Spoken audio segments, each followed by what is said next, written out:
મિત્રો, હવે આપણે 6th લેસનની ચર્ચા કરીએ. કાર્ય, ઉર્જા અને પાવર. ધારો કે કોઈ એક પદાર્થ આકૃતિમાં દર્શાવ્યો છે. સમક્ષિતિજ સપાટી પર રહેલા પદાર્થ ઉપર F જેટલું બળ લાગે છે અને પરિણામે પદાર્થ D જેટલું સ્થાનાંતર કરે છે. આ છેડો છે D જેટલું સ્થાનાંતર કરી અહીં પહોંચે છે. તો આવી સ્થિતિમાં આપણે કાર્ય આ રીતે વ્યાખ્યાયિત કરતા હોઈએ છીએ. બળ અને બળની દિશામાં પદાર્થે કરેલા સ્થાનાંતર ના ગુણાકારને કાર્ય કહે છે. તો અહીંયા F જેટલું બળ લાગે છે અને D જેટલું સ્થાનાંતર થાય છે. આ બળ અને સ્થાનાંતર નો ગુણાકાર એટલે કાર્ય. પણ મિત્રો, આ ખાસ નોંધો કે પદાર્થે કરેલા સ્થાનાંતર પણ કઈ દિશામાં? તો બળની દિશામાં. એ બહુ મહત્વની વાત છે. બળ અને બળની દિશામાં પદાર્થે કરેલા સ્થાનાંતરના ગુણાકારને કાર્ય કહેવાય, અથવા એમ પણ કહી શકાય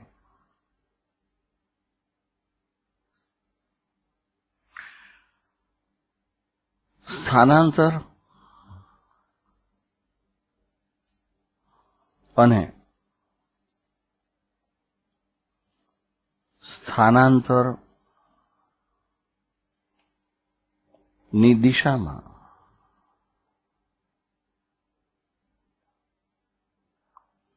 લાગતા બળ ના ગુણાકારને કાર્ય કહે છે.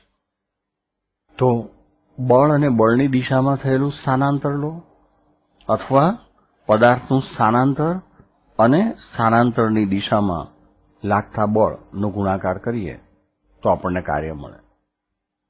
હવે ધારો કે બળ સ્થાનાંતરની દિશામાં ના લાગતું હોય તો શું? તો અહીંયા એવું દર્શાવ્યું છે કે આ એક પદાર્થ છે, તેના પર સમક્ષિતિજ સાથે થીટા કોણ બનાવતી દિશામાં F જેટલું બળ લાગે છે અને સમક્ષિતિજ સપાટી પર પદાર્થ D જેટલું સ્થાનાંતર કરે છે. તો આ બળને પરસ્પર લંબ બે ઘટકોમાં વહેંચી શકાય. અહીં બળ સ્થાનાંતરની દિશામાં નથી, એટલે એનો એક ઘટક મેળવીએ સ્થાનાંતરની દિશામાં, જે થાય F cos થીટા. બીજો ઘટક મળે F sin થીટા. હવે આ સ્થાનાંતર માટે કોણ જવાબદાર હોય? તો માત્ર F cos થીટાને કારણે જ આ સ્થાનાંતર થયું હોય. F sin થીટાને કારણે તો પદાર્થ ઉપર ઉચકાય. તો F cos થીટાને કારણે આ પદાર્થ સ્થાનાંતર કરે છે. એટલે અહીંયા આપણે આપણી વ્યાખ્યા અનુસાર કાર્ય મેળવવું હોય તો સ્થાનાંતર ગુણ્યા સ્થાનાંતરની દિશામાં લાગતું બળ.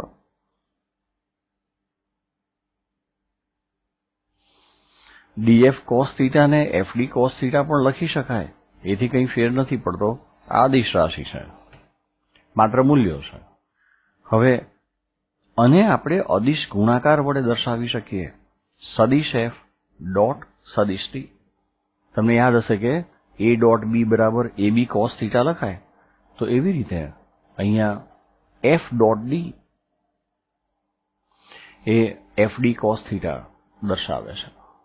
તો આ સદિશોનો અદિશ ગુણાકાર છે, કારણ કે બળ એ સદિશ છે, સ્થાનાંતર એ સદિશ છે, પણ પરિણામ મળે છે કાર્ય, અને કાર્ય એ અદિશ રાશિ છે.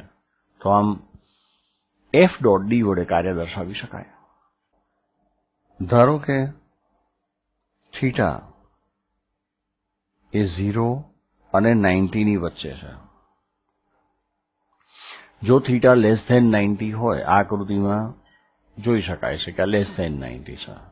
તો આવી સ્થિતિમાં cos થીટા ધન થશે. પહેલા ચરણમાં કોસાઇન વિધેયનું મૂલ્ય ધન હોય એટલે કાર્ય ધન થશે. W is greater than 0. આનો અર્થ એ થયો કે બળ વડે પદાર્થ ઉપર કાર્ય થાય છે.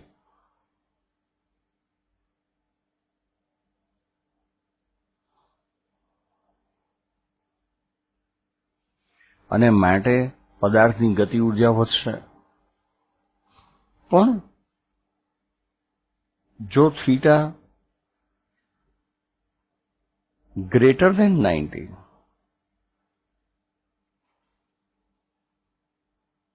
લેસ ધેન 180, 90 થી 180 ની વચ્ચે હોય, એટલે આ પદાર્થ જે છે એના પર આમ બળ લાગતું હોય અને સ્થાનાંતર આ દિશામાં થતું હોય, તો જે થીટા છે એ ગ્રેટર ધેન 90 થાય. તો આવી સ્થિતિમાં કોસ થીટા ઋણ થશે, એટલે એફડી કોસ થીટા પણ ઋણ થશે, કાર્ય ઋણ થશે.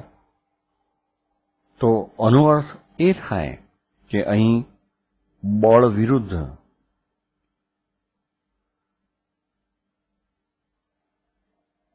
પદાર્થ વડે કાર્ય થાય છે.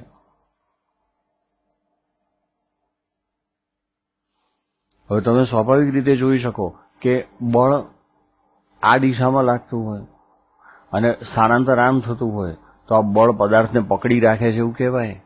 તો ધીમે ધીમે એની ગતિ ઉર્જામાં ઘટાડો થાય. તો જ્યારે કાર્ય ઋણ હોય ત્યારે પદાર્થની ગતિ ઉર્જા ઘટશે, જ્યારે કાર્ય ધન હોય ત્યારે પદાર્થની ગતિ ઉર્જામાં વધારો થશે. એક ત્રીજી વાત એ પણ જોઈ લઈએ કે જો થીટા 90 હોય તો શું? જો તો થીટા બરાબર 90 ડિગ્રી તમે લો તો W બરાબર FD cos 90, અને cos 90 એટલે તો 0. તો આવી સ્થિતિમાં પદાર્થ ઉપર કે પદાર્થ વડે કાર્ય થાય જ નહીં.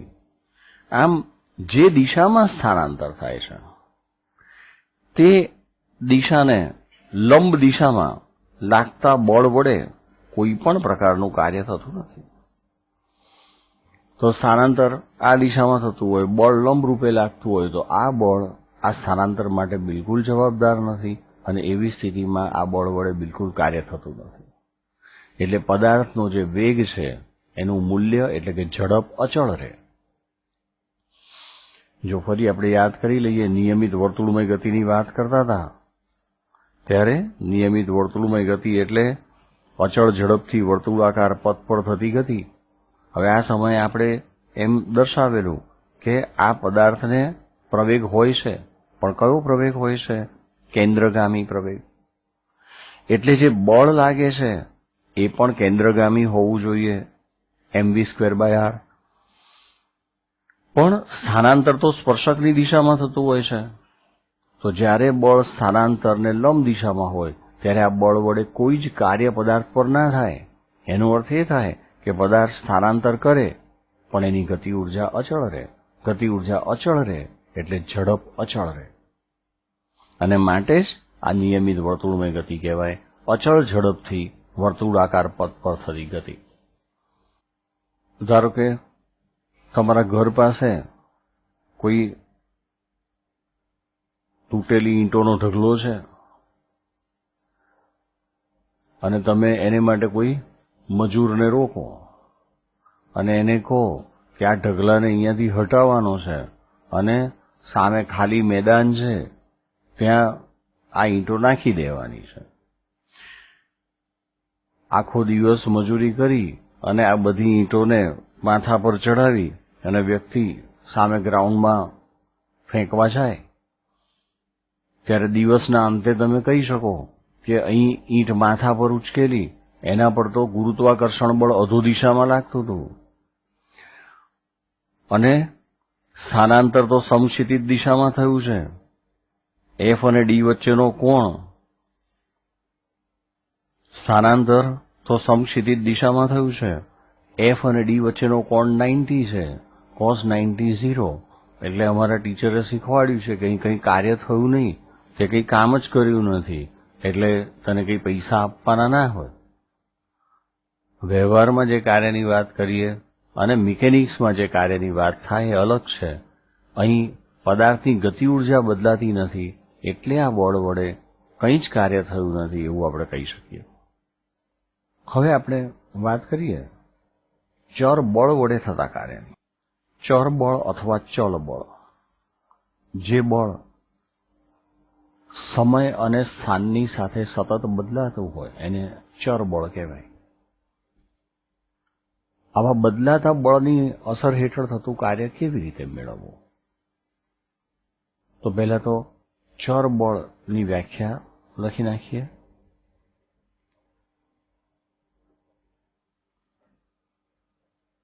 સમય કે સ્થાનની સાથે બદલાતા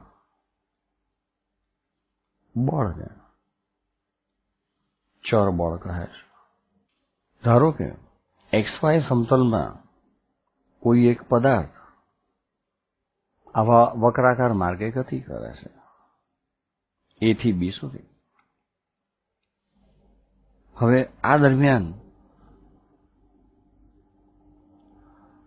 પદાર્થ ઉપર ચર બળ લાગે છે, જે સમય કે સ્થાનની સાથે સતત બદલાય છે. હવે આ બળ દિશા અને મૂલ્ય બંનેની દ્રષ્ટિએ બદલાતું હોઈ શકે. આવી સ્થિતિમાં આપણે કાર્ય મેળવવું કેવી રીતે? તો આ જે પથ છે એને સૂક્ષ્મ વિભાગોમાં વિભાજિત કરી દઈએ.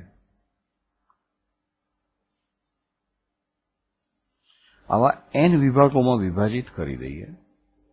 આ સ્થાનાંતરો delta L1, delta L2, delta Ln છે એમ સ્વીકારીએ.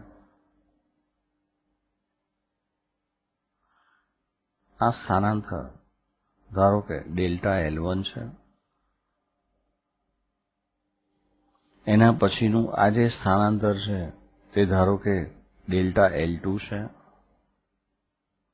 એવી રીતે આ અંતિમ સ્થાનાંતર એને આપણે ડેલ્ટા Ln વડે દર્શાવીએ. આ દરમિયાન બળ મૂલ્ય અને દિશાની દ્રષ્ટિએ બદલાતું હોઈ શકે, એટલે આપણે સ્થાનાંતર ડેલ્ટા L1 દરમિયાન લાગતું બળ F1 લઈએ, જે અહીંયા θ1 જેટલો કોણ રચે છે. ડેલ્ટા L2 દરમિયાન લાગતું બળ બીજી જ દિશામાં હોઈ શકે, મૂલ્ય પણ અલગ હોઈ શકે. ધારો કે આ બળ F2 છે. એ જ પ્રમાણે ડેલ્ટા Ln દરમિયાન લાગતું બળ Fn છે. અહીં રચાતો કોણ θ2, θn આમ હોઈ શકે.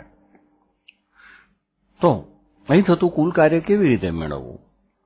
તો પહેલા ડેલ્ટા L1 દરમિયાન થતું કાર્ય, ડેલ્ટા L2 દરમિયાન થતું કાર્ય, ડેલ્ટા Ln દરમિયાન થતું કાર્ય, આ બધા કાર્યનો વૈજિક સરવાળો કરી અને કુલ કાર્ય મેળવી શકાય. તો એ લખી શકાય કે W is equal to W1 plus W2 plus dash dash dash Wn. W1 શું? તો એ થાય F1 ડોટ ડેલ્ટા L1 અથવા F1 delta L1 cos θ1. W2 એ થાય F2 dot delta L2 plus Wn Fn dot delta Ln. હવે આના વડે આપણને કુલ કાર્ય મળે, જેને આપણે ટૂંકમાં લખી શકીએ W બરાબર sigma I is equal to 1 to n Fi dot delta Li. પણ મિત્રો, આપણને કાર્યનું સાચું જ મૂલ્ય આપે એવું ના કહી શકાય, કારણ કે ડેલ્ટા L1 દરમિયાન બળ F1 અચળ છે એવું આપણે સ્વીકારી લીધું. ડેલ્ટા L2 સ્થાનાંતર દરમિયાન બળ બદલાયું, પણ આ સ્થાનાંતર દરમિયાન બળ F2 અચળ છે એમ સ્વીકારી લીધું. પણ આવું ના પણ હોય. ધારો કે સતત બળ બદલાય છે, તો આ ડેલ્ટા L1 દરમિયાન F1 અચળ ધારી લીધું એ ખોટું છે. દરેક બિંદુએ બળ બદલાય છે. તો શું? તો ડેલ્ટા L અત્યંત સૂક્ષ્મ લો, ટેન્ડ્સ ટુ 0 લઈએ, શૂન્યવત, તો એ દરમિયાન બળ અચળ રહેશે એમ સ્વીકારી શકાય. તો ખરેખર આ કાર્ય મેળવવા માટે આપણે અહીંયા શરત મૂકવી જોઈએ કે limit delta L is tending to 0. Limit delta L I tends to 0 લઈ અને પછી તમે સરવાળો કરો.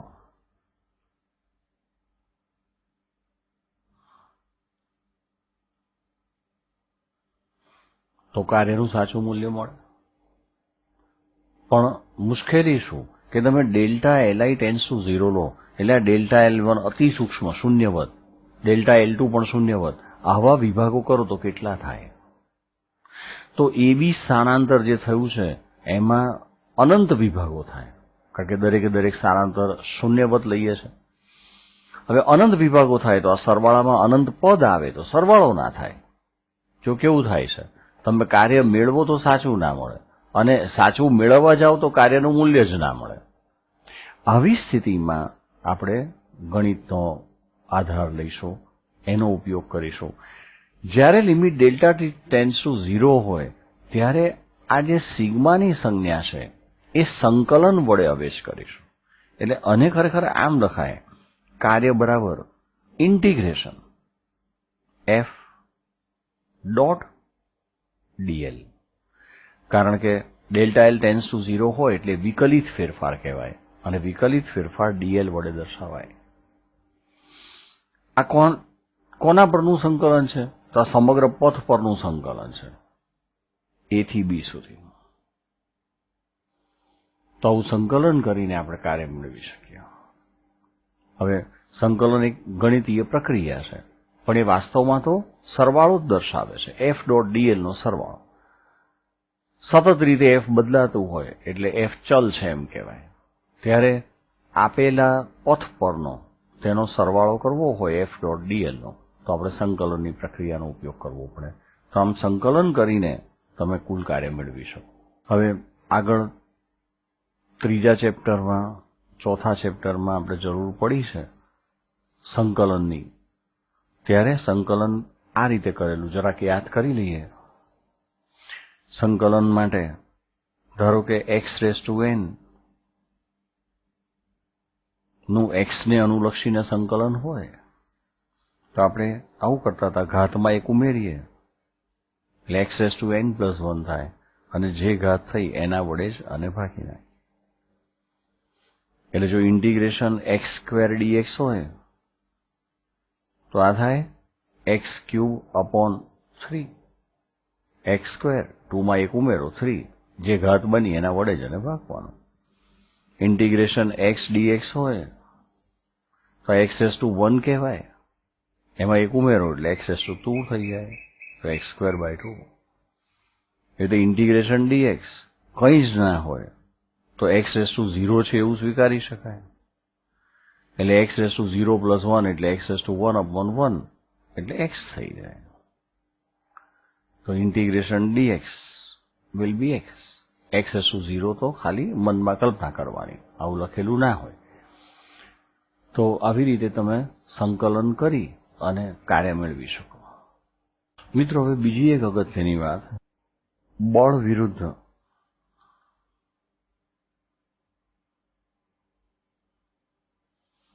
અંતર ના આલેખ પરથી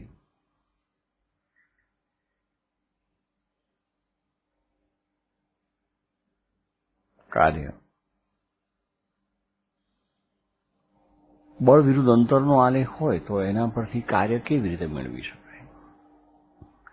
તો અહીં આપણે એફ વિરુદ્ધ એક્સ નો આલેખ દોરીએ છે. માની લો કે કોઈ એક પદાર્થ એક્સ અક્ષ પર ગતિ કરે છે. આવી સમક્ષિતિજ સપાટી છે, એને સમાંતર એક્સ અક્ષ લઈએ, એના પર કોઈ પણ પદાર્થ ગતિ કરે છે. આ દરમિયાન તેના પર સતત રીતે બદલાતું બળ લાગે છે. આ બળ જે છે એ આપણે આવી રીતે બદલાય છે અંતરની સાથે એમ દર્શાવ્યું છે, અને એફ વિરુદ્ધ એક્સ નો આલેખ દોર્યો છે. ધારો કે આ પદાર્થ તે x1 થી x2 સુધી સ્થાનાંતર પામે છે.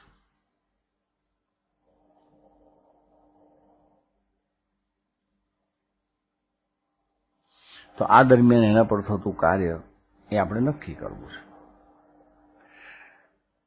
હવે ધારો કે તમે આ સ્થાનાંતર દરમિયાન એક સૂક્ષ્મ સ્થાનાંતર dx પસંદ કરો.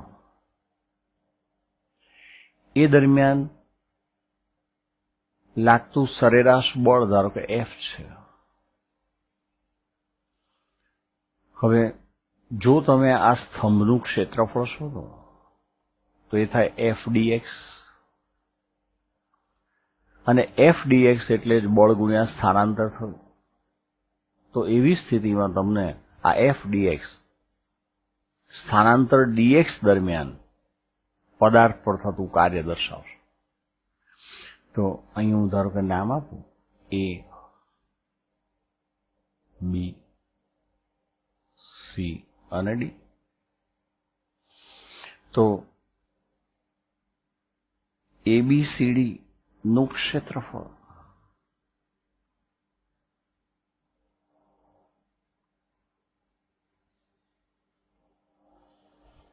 એટલે જ F into dx. અહીંયા બળની દિશામાં જ સ્થાનાંતર થાય છે એમ સ્વીકારી લઈએ તો થીટા 0 થયું એટલે cos 0 1 થાય, અને આ આપણને આ સ્થાનાંતર દરમિયાન થતું કાર્ય આપે. એટલે જો તમારે આ સમગ્ર સ્થાનાંતર x1 થી x2 સુધીનું સ્થાનાંતર કાર્ય શોધવું હોય તેવી સ્થિતિમાં આપણે આ x1 થી x2 સુધી જે આલેખ મળે છે એ આલેખની નીચેના આ સ્તંભનું ક્ષેત્રફળ શોધીએ તો આપણને કુલ કાર્ય મળે. એટલે A x1 x2b નું કુલ ક્ષેત્રફળ બરાબર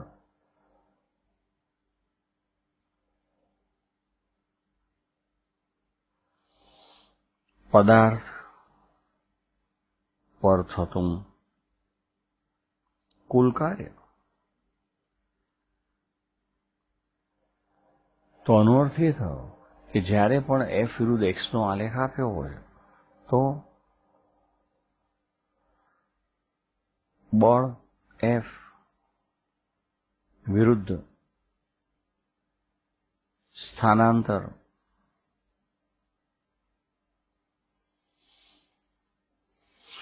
D ના આલેખની નીચેના સ્તંભનું ક્ષેત્રફળ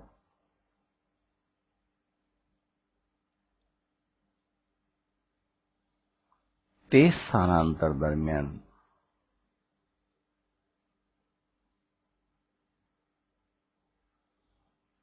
પદાર્થ પરનું કાર્ય દર્શાવે છે.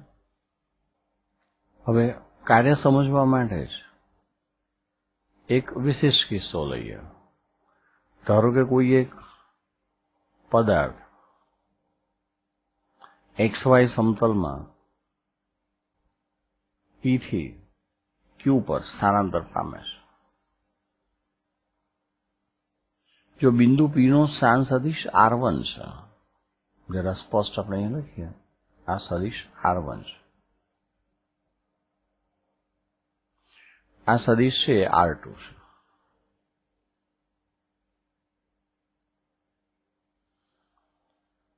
તો P બિંદુએ રહેલા કણનો સ્થાન સદિશ R1 છે, તે આવા કોઈ વક્રાકાર માર્ગે ગતિ કરી અને Q પર પહોંચે છે. Q પર સ્થાન સદિશ R2 છે. આ દરમિયાન તેના પર F જેટલું બળ લાગતું હોય અને જો એ ચલ બળ હોય તો પદાર્થ પર થતું કાર્ય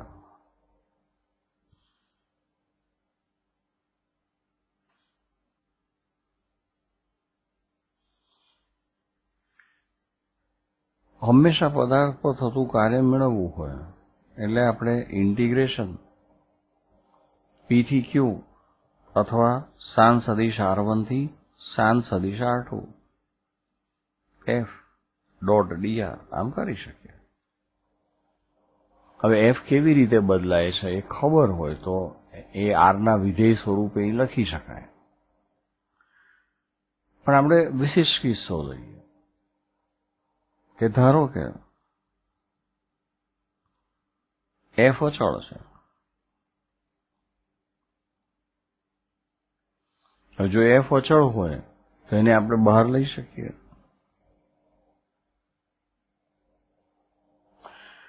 તો એવી સ્થિતિમાં એફ